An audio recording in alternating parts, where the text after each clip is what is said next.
Okay, today I'm going to try to figure out what's creating my problem with this bathroom faucet that runs slow. I live in a townhouse, and the townhouse has two full baths on the second floor and a half bath on the first floor. And I live alone, so I don't use this half bath very often because the kitchen's right across the way here.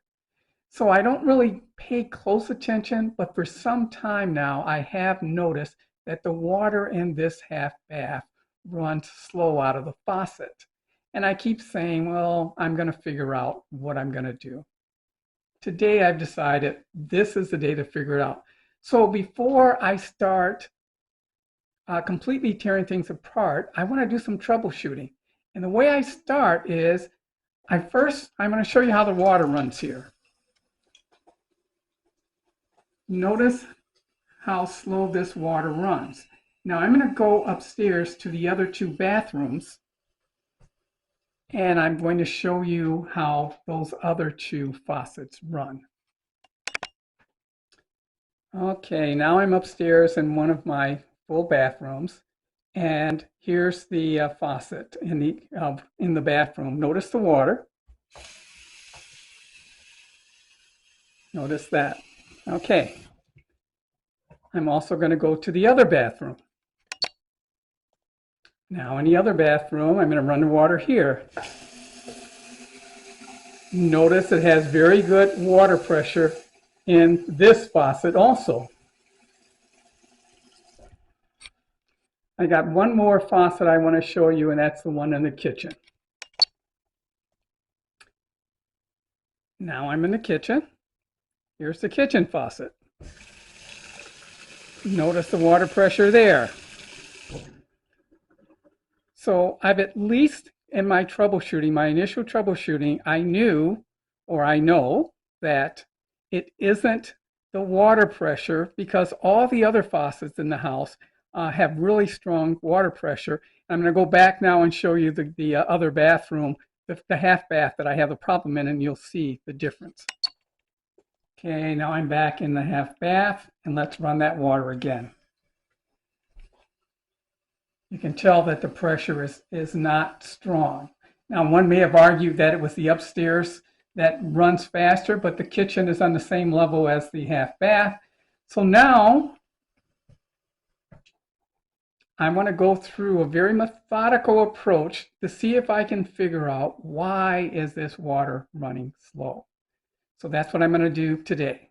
Okay, first thing I'm going to do is in this faucet, there's a strainer, and sometimes it can get clogged. So I'm going to take that apart. But before I do, I want to make sure I stop up the sink in case something falls in the sink. And invariably, because you're thinking about it subliminally, it just might happen. So I always plug up the sink to make sure. Now, the other option would be is just to place a towel, and then if anything falls, it'll fall onto the towel instead of the sink and the strainer.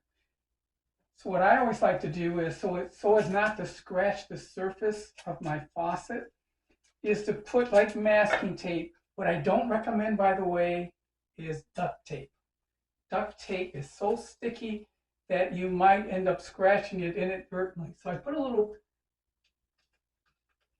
painter's tape. That way, when I put my pliers on, it won't scrape the metal. So I'll do that. Let me get my pliers. Okay, and this should very easily, if you apply just a little pressure, should twist off.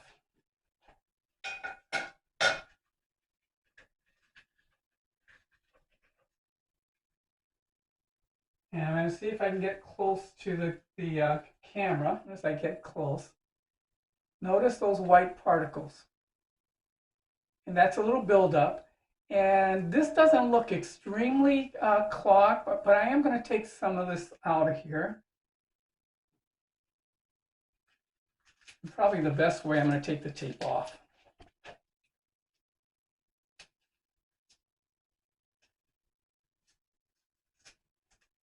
by taking a tape off, I can kind of push this up and remove the piece. And again,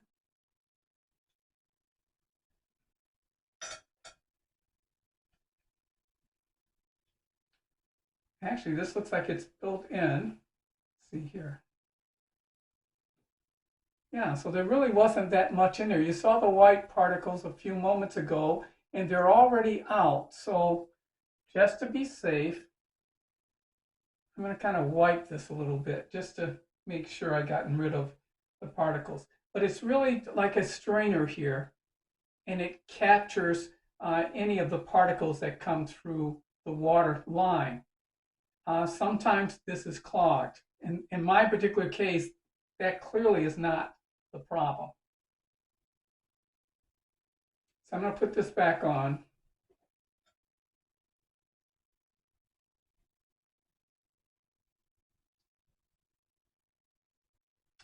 And again, this piece is threaded. So I'm just going to thread it back.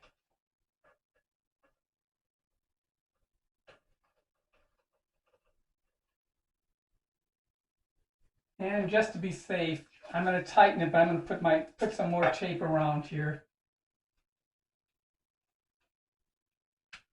I'm using painter's tape. I think masking tape might work also, but clearly not duct tape.